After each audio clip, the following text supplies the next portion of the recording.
Hi, everybody. 4 years ago this month, a crisis that started out on Wall Street almost brought down our entire economy. The nation's biggest banks were days away from failing. The stock market and millions of American retirement accounts were in free fall. Credit froze, lending stopped, and businesses large and small didn't even know if they'd be able to make payroll.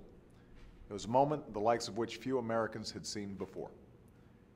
Today, we know the biggest cause of that crisis was reckless behavior in the housing market. Millions of Americans who did the right and responsible thing, who shopped for a home, secured a mortgage they could afford, and made their payments on time, were badly hurt by the irresponsible actions of others. By lenders who sold loans to families who couldn't afford them, and buyers who knew they couldn't afford them. By speculators who were looking just to make a quick buck. And by banks that packaged and sold those risky mortgages for phony profits. When the party stopped and the housing bubble burst, it pushed our entire economy into a historic recession and left middle-class families holding the bag. 4 years later, the housing market is healing. Home sales and construction are up, prices are beginning to rise, and more than 1 million families who began this year owing more on their mortgages than their homes are worth are now back above water. So we're moving in the right direction, but we're not there yet. There are still millions of Americans who are struggling with their mortgages, even at a time of historically low rates. Now, I know there are some who think that the only option for homeowners is to just stand by and hope that the market has hit bottom. I don't agree with that. That's why my administration teamed up with state attorneys general to investigate the terrible way many homeowners were treated and secured a settlement from the nation's biggest banks that were bailed out with taxpayer dollars to help families stay in their homes. And that's why we announced new steps to help responsible homeowners refinance their mortgages.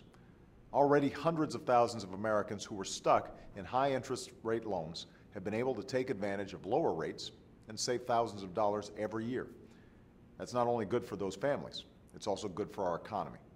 When folks are spending less on mortgage payments, they're spending more at local businesses. And when those businesses have more customers, they start hiring more workers.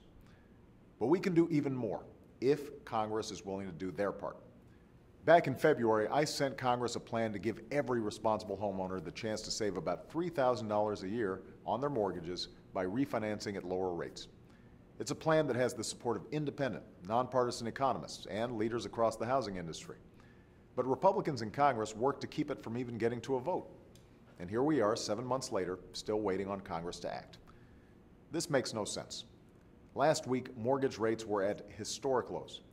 But instead of helping more and more hardworking families take advantage of those rates, Congress was way on break. Instead of worrying about you, they'd already gone home to worry about their campaigns. The truth is, it's going to take a while for our housing market to fully recover. But it's going to take a lot more time and cause a lot more hurt if Congress keeps standing in the way. If you agree with me, I hope you'll make your voices heard. Call your representative. Send them an email. Show up in their town hall and tell them that when Congress comes back to Washington, they better come back ready to work. All of you are doing everything you can to meet your responsibilities. I think it's time Congress did the same. Thanks, and have a great weekend.